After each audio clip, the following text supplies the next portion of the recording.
Banyak orang yang belum bisa membedakan antara baik, buruk, dan benar salah. Kita cenderung menggabungkan antara baik yang sudah pasti benar dan buruk sudah pasti salah. Padahal di realitanya, baik, buruk, dan benar salah itu adalah hal yang berbeda.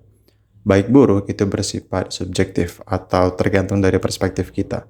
Sementara benar salah itu bersifat objektif di mana kita dapat menilai suatu hal itu benar atau salah. Hal yang benar dapat dikatakan baik dan bisa juga dikatakan buruk.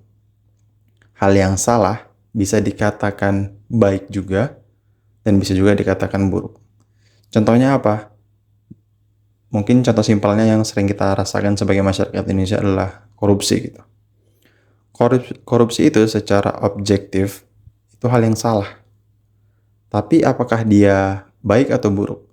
Kalau kita yang melihat, kita yang tidak merasakan, kita yang tidak melakukan, korupsi itu jelas buruk karena itu merugikan orang lain karena dia mengambil sesuatu yang bukan haknya gitu.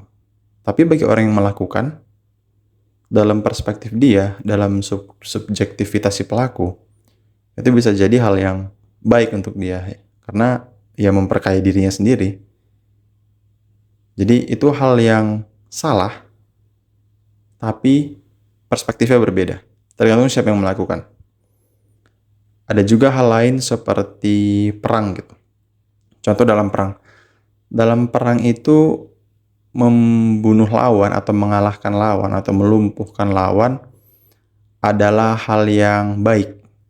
Karena memang itu gitu tujuannya. Kalau kita nggak menyerang atau nggak melumpuhkan lawan, kita yang akan dilumpuhkan. Semacam mekanisme pertahanan diri. Jadi melumpuhkan lawan dalam konteks perang itu hal yang benar. Tapi secara objektif, ketika kita memandangnya dari sudut pandang universal, membunuh orang itu boleh nggak sih? Kan tidak boleh. Jelas salah. Tapi dalam konteks perang, hal itu bisa dibenarkan. Jadi, benar salah itu bisa begini. Benar salah itu bersifat universal. Bersifat objektif. Sesuatu yang terlihat salah, itu tuh bisa dipandang sebagai hal yang benar. Sebaliknya, hal yang subjektif itu baik dan benar. Karena baik dan benar itu tergantung kita. Tergantung yang memandang siapa. Dalam konteks membunuh atau begal misalnya. Kan ada kasus tuh di mana korban begal membunuh begalnya gitu. Dalam perspektif objektif, itu tuh hal yang salah. Mau bagaimanapun membunuh orang itu hal yang salah. Karena kita mencabut nyawa orang lain kan.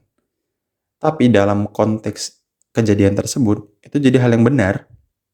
Dalam artinya itu hal yang baik.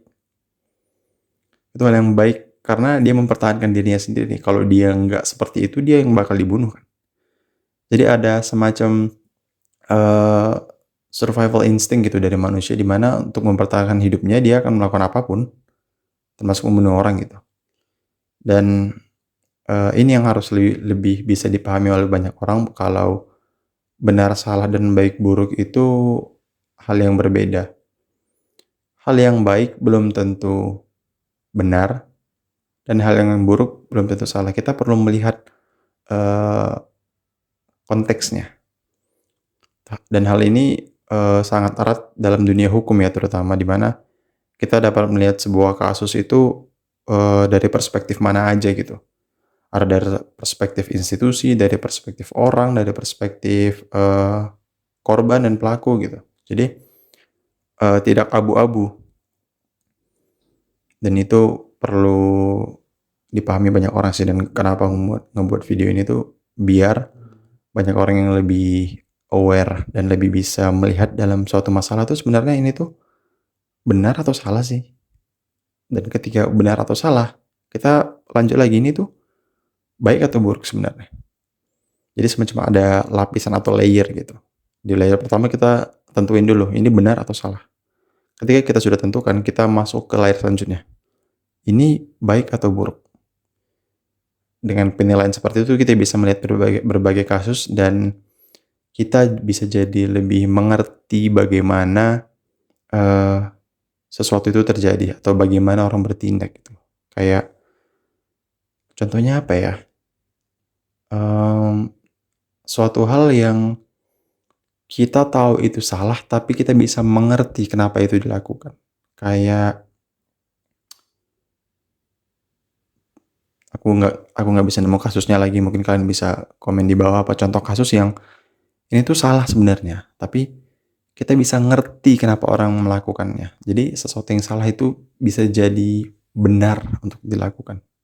Dalam perspektif pelaku tentunya, kalau kita ngeliatnya tetap salah sih, tetap nggak boleh sih. Cuman karena ada suatu kejadian, suatu konteks, kita jadi bisa mengerti. Tapi kita tidak membenarkan perbuatannya, tapi kita bisa mengerti kenapa dia melakukannya. Dan cara berpikir seperti ini bisa membuat kita lebih bijak dalam memandang sebuah masalah. Kita tidak menjadi orang yang dalam tanda kutip sumbu pendek yang gampang terbakar karena suatu isu gitu. Jadi kita bisa lebih memandang dengan lebih baik. Oke, segitu aja sih untuk video kali ini. Sebenarnya ini salah satu pemikiran yang udah lama aku pikirin gitu. Karena ngelihat orang memandang suatu masalah tuh kayak kok hitam putih sekali ya. Kok kayak nggak ada perspektif baru gitu. Kayak orang tuh memandang masalah tuh baik buruk benar salah gitu. Padahal di luar kedua hal tersebut masih banyak hal lain yang bisa diperhatikan. Udah segitu aja. Sampai jumpa di next video.